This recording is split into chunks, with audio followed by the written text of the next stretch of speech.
zombies. Today, we are going to be reacting to Mrs. Doubtfire. If you don't know who I am, hello, my name is Mykie, but spelled funny, mykie. I am a special effects makeup artist, and I also have a film degree. So we are going to combine my two favorite things right now, actually three, Robin Williams, and I'm gonna react to one of the greatest movies of all time, Mrs. Doubtfire. If you haven't seen this movie, stop everything right now, go watch it. It's a classic. It's a 90s classic. When was this made? Peter, go ahead, tell me. I'm sure you know. 94 maybe? What was the budget, Peter? I'll guess 20 million. It was 93. 93 million? Oh. 1993 million. Gotcha. No, it was 25. Damn it, that's what I was gonna guess. So close. Well, what did it get in the box office? I just saw it. And honest.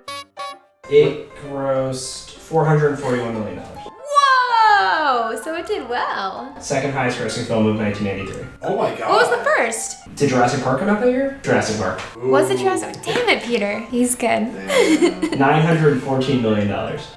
In 93. Oh, so it demolished Yeah. Mrs. Doubtfire. Oh, what a good time for movies. Honestly, the top five are very weird. It's Jurassic Park, Mrs. Doubtfire, The Fugitive. Schindler's List. Schindler's List is 4. Okay.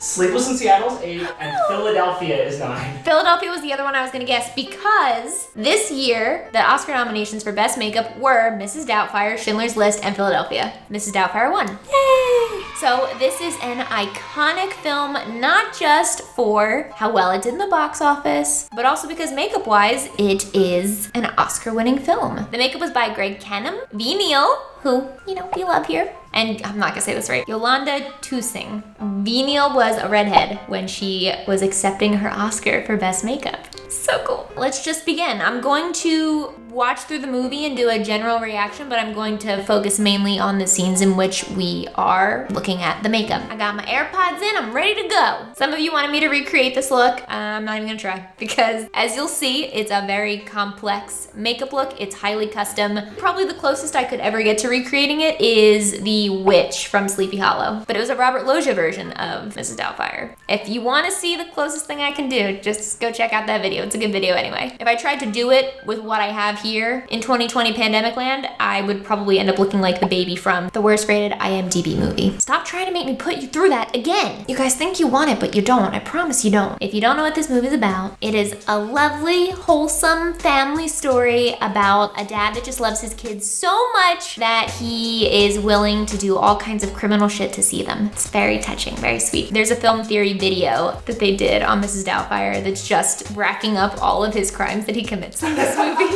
It's actually really dark and really sad, actually. Yeah, the 90s were a different time. You said Sleepless in Seattle came out this year too? Yeah. Another perfect example, Nora Ephron, a legend in rom-coms. You've Got Mail, Sleepless in Seattle, there's more, but those are my two favorite. There are so many things that happen in not just like the rom-coms of the 90s, pretty much all rom-coms, but so problematic. Like things that we really shouldn't be glamorizing, glorifying, romanticizing. Her stalking? Yeah, in Sleepless in Seattle, like Meg Ryan straight up goes across the country to get a look at Tom Hanks because he's faceless up until that moment. And she is literally peeking around a corner watching him and his son play on the beach and she's just like, and because Meg Ryan's cute, you're like, that's not okay. That's kind of the thing with a lot of rom-coms, and I'm getting off topic, I know, but a lot of rom-coms hinge on being super cute or super problematic depending on if both parties are into it. If one party's not into it, it is suddenly a horror movie. But if both parties are into like the cat and mouse game that goes on in a lot of rom-coms, then it's great. Peter, you've written many a rom-com in your day. You have any problematic stuff in there that I should know about? You really don't want me to get started talking about the problems of the I know. rom-coms. We're already so far off topic and then I open up that can of worms. Yeah. Actually, that would be a fun video to do. You wanna trash a rom-com with me? Or several? Yes. Like this video if you wanna see us ruin love. My specialty.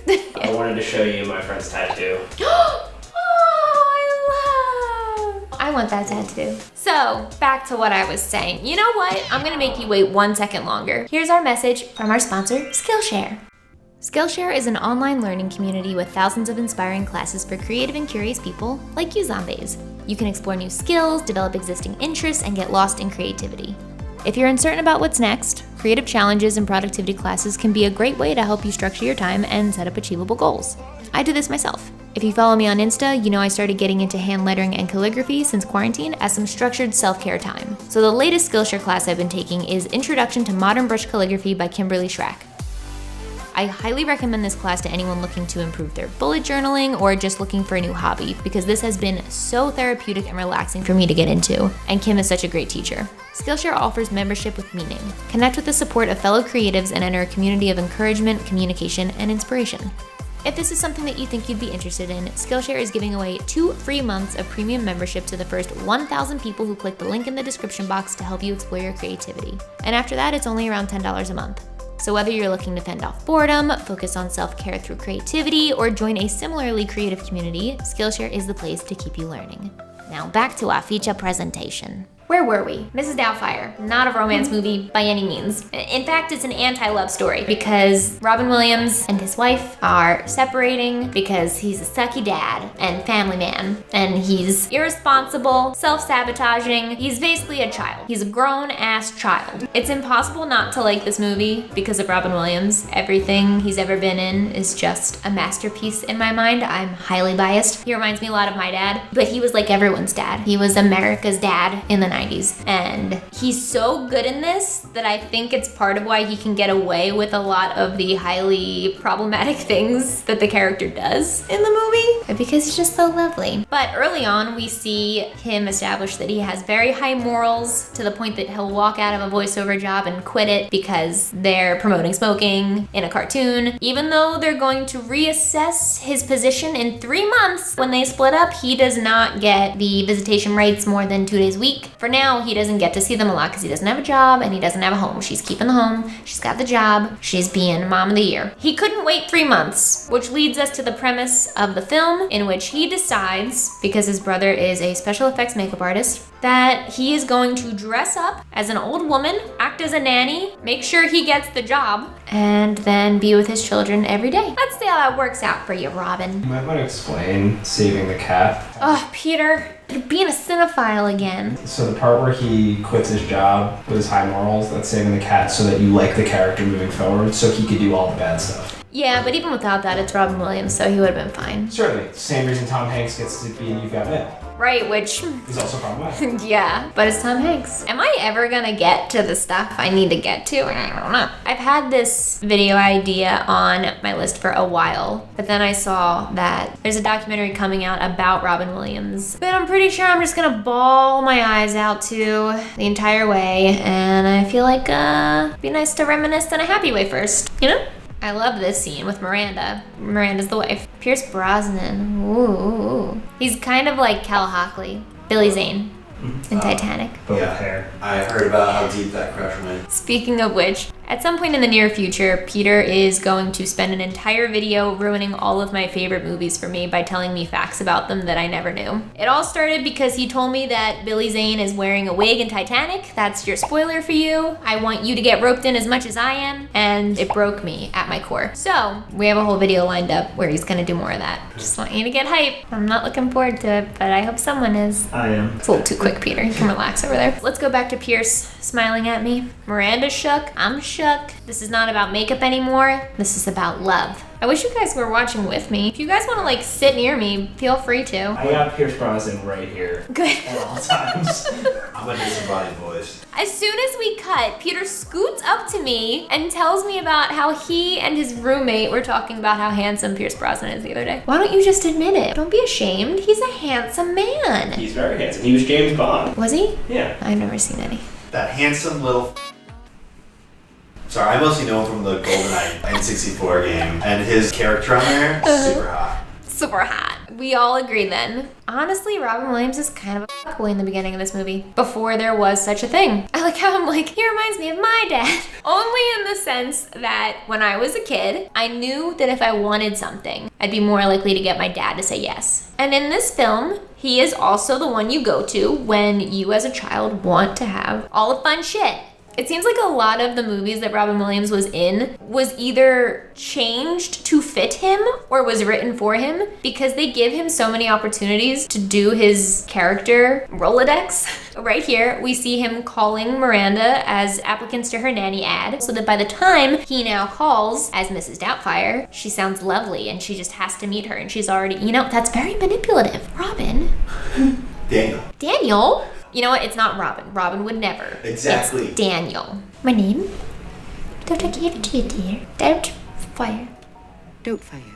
That's pretty much how I came up with my name. I was looking around and I was like, where are my keys? Has anyone seen my keys? And Mikey was born, but spelled funny, so that no one knew. M-Y-K-I-E. Okay, so now we are introduced to Daniel's brother. And look at all of this FX makeup. Here's the fun. Pause. I wonder if V. Neil was just like, here's my kit, just throw it on set, or if they just actually had production design find the necessary things and fill it. So far in this still, we see a full face over the head mask. We see wigs. We see zombie monster faces, hands, monster hands. It looks like they're using a jewelry box as a little makeup kit over here on the side. That's interesting. Never seen that before. Let's see, I can't quite tell what's going on here. I see a lot of like tubs with lids. They look appropriate to FX. I see lots of things that look like this. I just pulled this out of the trash. I finally decided to just toss it because I kept it around thinking that I was gonna see that dog hair fly off of it. I kept it from the 5-minute crafts video thinking I was gonna use it someday, and then I realized I never was, so I drew with some glue on my hand and then I peeled it off and I peeled my tan off with it. So that's the story of this that is now in the trash, that is now relevant because it looks like they have some of that on their stand, which it probably is not Elmer's glue. How do you explain the other hand?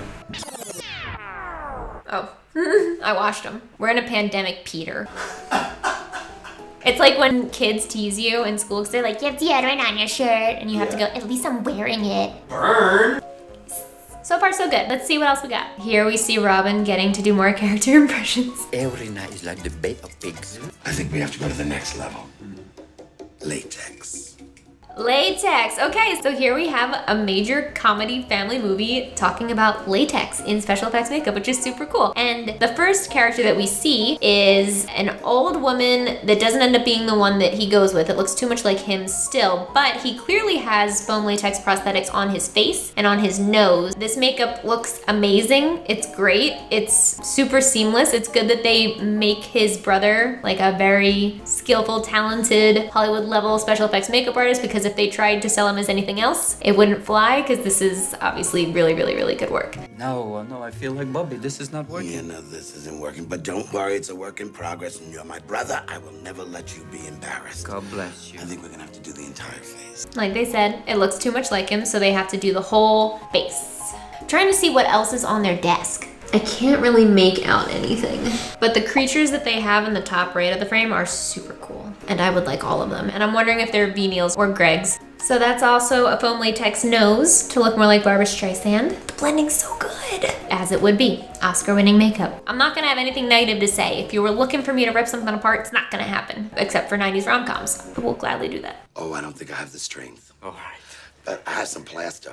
Here he says they have some plaster, and he starts mixing it up, and this is because we can presume, since they're gonna do the whole face, he's going to make an entire life cast of Daniel's face to be able to sculpt something custom to him. This is what they ended up doing in real life in designing the makeup. They had a reference picture from, I think they said, a woman in the 40s, just like a random older woman that they had sculpted the face to look like, and Mrs. Doubtfire was born. I don't know why I'm reacting to this like I don't know what's gonna happen. I haven't watched it in a while. But here we see them doing the life cast, plaster bandages on the face. I have never filmed me making my own life cast, but I do need to make a new one soon. I was just looking at my life cast today and I didn't realize I etched a date into the back of my life cast and it's from 2014. So mine is 6 years old. I need a new one, but that is kind of my nightmare. I don't feel like I'm claustrophobic until I'm in a closed space, and then suddenly I'm very claustrophobic. So I've been avoiding that for a while. I'm convinced I'm gonna suffocate. Some people put straws in the nose to make a life cast, and that's very dangerous and you should never do that. So that is really the safest way to do it, and it's very scary looking. And you have to leave it there until the plaster bandages harden, and then you'll have a perfect little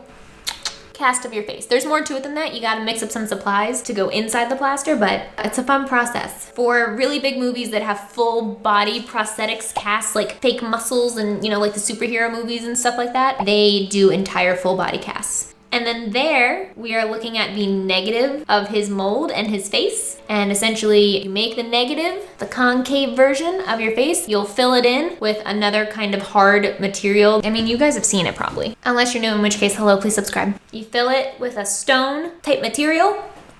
And then voila, life cast. This is really cool to see in a movie that is so popular because it's probably the only exposure a lot of people have ever had to the process of special effects makeup and prosthetic making. So here he's sculpting on his life cast with clay. You guys have seen this on my channel before, although this is a very nice life cast and the people who have sculpted this are really, really freaking good. So now this went from them sculpting the clay to the foam latex piece that comes out of it, the actual prosthetic. This is really interesting because as you can see right here, this is one solid piece. It's got the skin texture, he's painting the skin tone onto it, but this is not what his actual prosthetics looked like. This does look to be like it's made of foam latex, like his actual prosthetics were for the film, but his were 8 separate pieces that kind of connected and overlapped, and B-Neil described them as kind of being like a jigsaw puzzle that just eventually covered his whole face. But in order for it to move naturally with the muscles in his face, that's why they make it separate pieces instead of just one massive piece. If you look at my Sleepy Hollow video where I glued an entire foam latex singular solid piece to my face, that's the only time I think I've ever done anything that big all at once. I hate it. You can kind of tell when I'm moving, it moves with my face but not super well because it's just one big. They already have eyebrows drawn onto this prosthetic here, which I think is kind of interesting because there's no reason that the eyebrows would be drawn on first, especially if they're just now filling in the skin color. So that's kind of funny. That's, I think, clearly just for filming's sake. Also, the actual foam latex pieces did not start this deep red color. They would actually add red to the prosthetic rather than it starting red and then putting this really pale base on it. They already have the lip color filled in here too, which is kind of funny. It's a little backwards, but you get the idea of what's going on. Ooh, yes, I actually have a drawer just like this in my closet right here. I wonder if I did this subconsciously because I've seen this movie many times over my life, but I have a whole drawer that is full of all eye and teeth things. And some hair. I got a bunch of teeth, more fake teeth, and I even have eyeballs just like they do. I'm gonna call this part incredibly accurate to me personally, except their teeth are very nice, high quality, and their eyeballs look like real human eyeballs, so they're winning. This is a really cool shot because it's such an extreme close-up of the makeup and you can see how it moves with his mouth so well. Like you can't even tell where the makeup ends, which, you know, is the point. But I think this shot illustrates so well how he might have been able to actually fool people up close that he was someone else. Because if you look at that, you can see all of the skin texture that was sculpted in every single spot to the prosthetic. You can see how it's seamless, even though technically it's not, but that is the magic of makeup. And if you think it's unrealistic that he could have fooled some people face to face, I would argue based on this shot that you'd be wrong. He did fool people. I was looking it up. Apparently Robin Williams would go around San Francisco as Mrs. Doubtfire, and at one point he went into a shop and bought a big He's so pure. Aww, what a little angel. Your angel bind. Yeah, to test the makeup, I love that. Oh, okay, this is another great shot to look at. If you look closely here, you can see the seam of where his eye is and the prosthetic ends,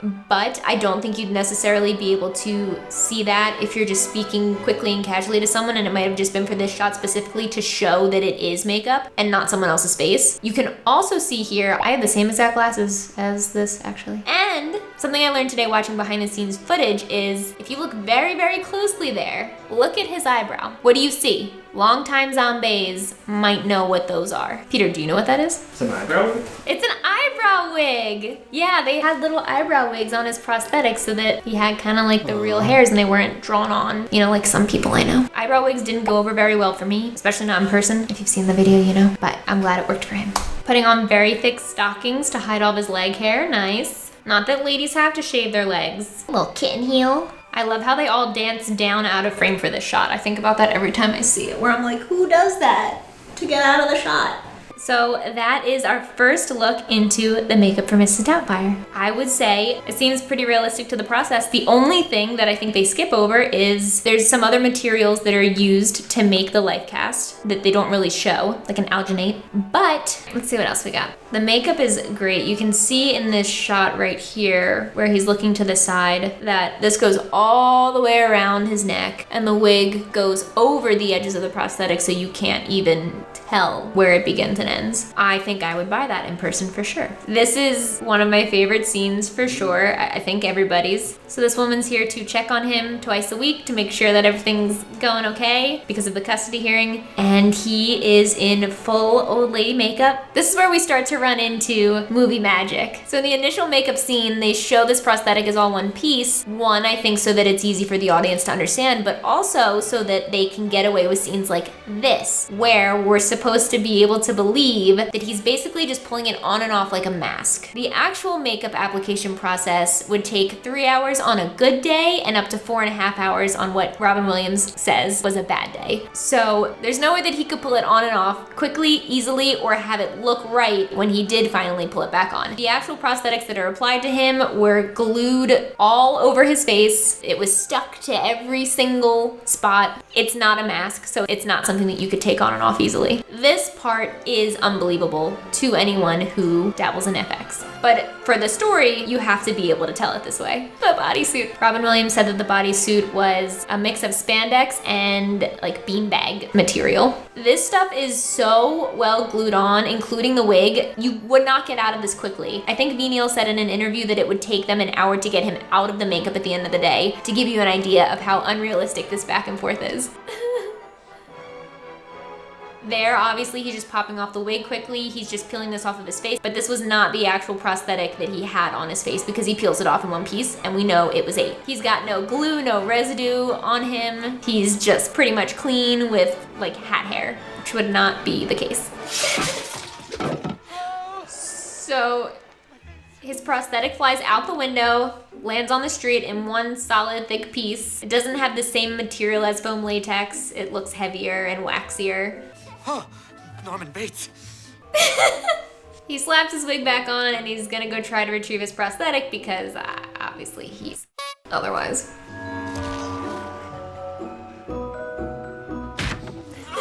And him losing his gigantic face prosthetic is the reason why we get this very, very iconic moment where he sticks his face in a cake and says, "Hello!"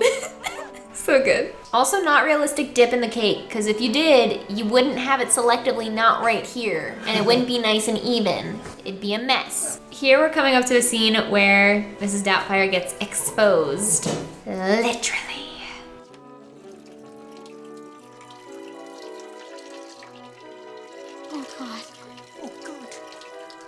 For the record, this still could have been a woman. 1, because trans women are women. 2, because they make a little pee thing. Have you guys ever seen this little pee thing? It's like a funnel. I have one. Oh my god. I've never tried it. I don't know how well it works. Not sponsored. Oh. It is sponsored. Not sponsored by this, but it is sponsored by Skillshare. I bet I could use this for an FX look. You kind of look like the dude from Frozen. Olaf? Yeah. If this video gets 400,000 likes, I will find a way to incorporate this into a makeup look. All right, get to work. Oh, this really got sidetracked all because we caught Mrs. Doubtfire peeing in toilet. Well, Mrs. Doubtfire, he's a she. What? Like I said, trans women are women. No more he, she shit. And then spoilers, everything falls apart in this scene. All right, let's get right to the good shit. This is similar to the other scene that we saw where he kind of has to go back and forth between Mrs. Doubtfire and Daniel because he's caught in a predicament where he is at dinner for 2 different things as 2 different people. He should have just moved one of them. Don't double book. Mrs. Doubtfire's walking into the men's room. That's okay. Gender neutral bathrooms, this would never happen. All right, so let's see how long it takes him to get out of his entire Mrs. Doubtfire getup.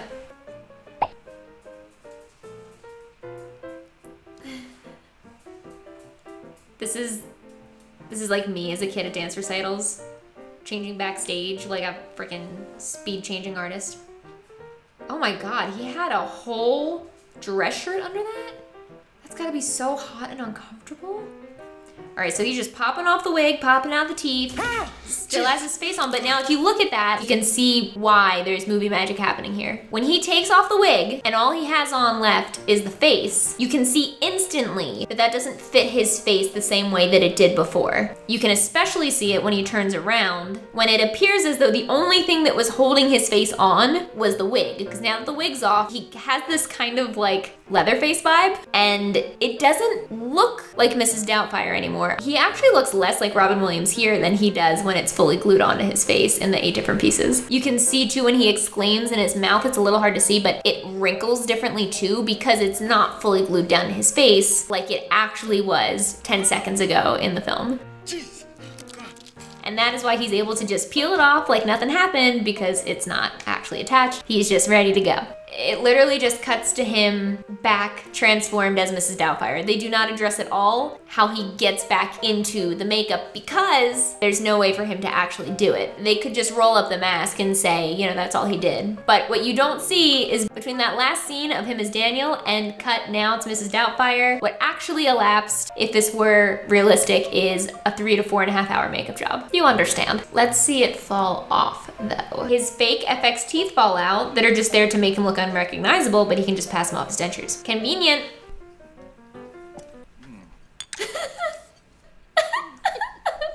Carpe dentum. Seize the teeth. Carpe dental.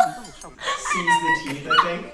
I never caught that before. Oh my god. He's so quick. Oh, I didn't know there was someone else in here. There's so many little funny things in this movie. Damn it. So we've already seen the process once. We're not gonna see it again. It's even faster this time. Look at that. That's an amazing transformation. This would have to be a mask to last through all of the taking on and off, because pretty much when you take off a prosthetic once, that's it. You don't get to reuse it. But this thing, this is the most amazing mask there is. It's about as amazing as The Mask. Different movie, also 90s classic. Here we see the criminal trying to murder Pierce Brosnan. Can I help you, man? Oh, sorry I'm late, but after all those scotches, I had to piss like a racehorse.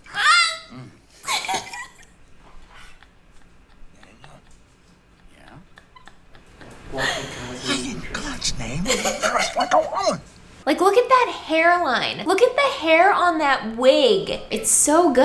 And there's no way that it would just peel down off the top like we're about to see. Let's get there. So Pierce Brosnan is choking. And obviously, Daniel doesn't want him to die. That wasn't the plan. It was supposed to be a prank. So he's trying to save him with the Heimlich maneuver. He's a nice, strong man. Boom, shrimp pops out. Daniel saves the day. But unfortunately,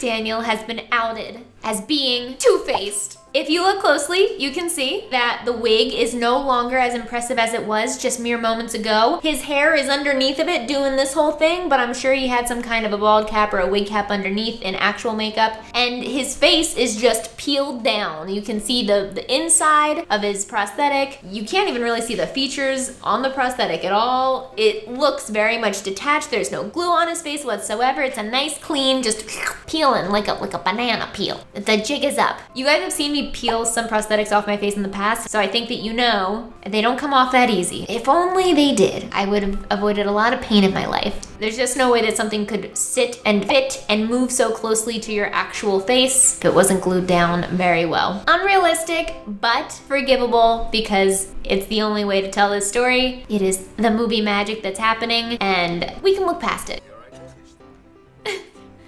Like, look at his whole face is like, I can't even tell what. I guess we're looking at the forehead up here. Everything's just, the edges are nice and clean too, which I don't think they'd actually be in the real prosthetic.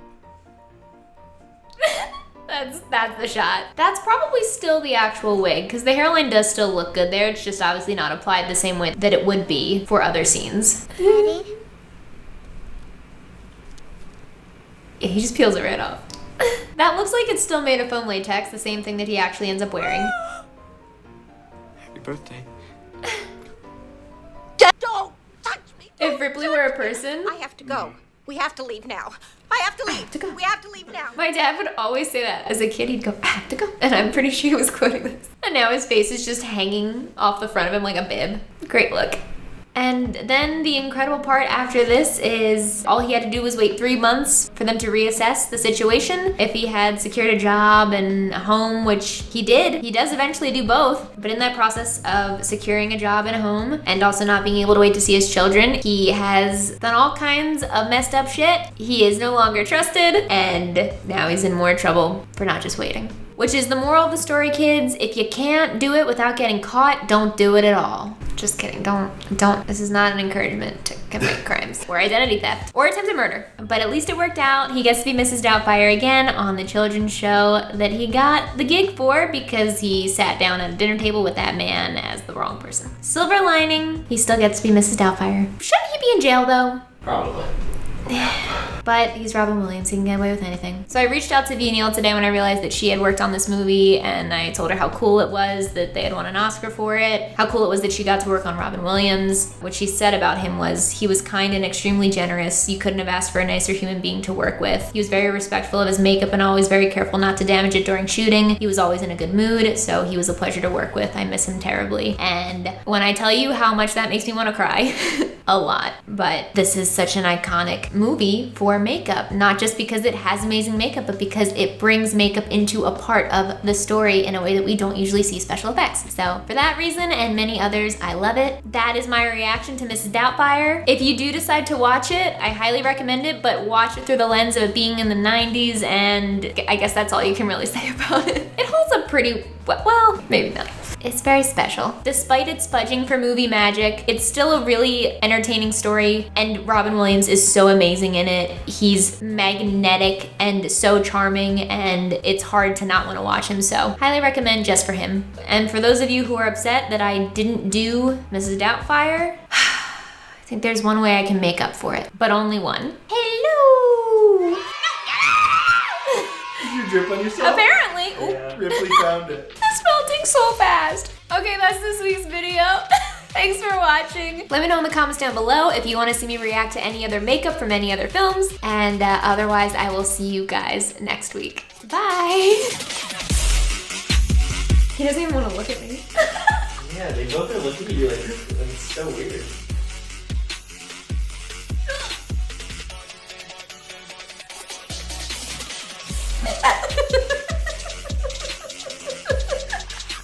Buddy. Oh, I dripped all over myself. I tried really hard not to.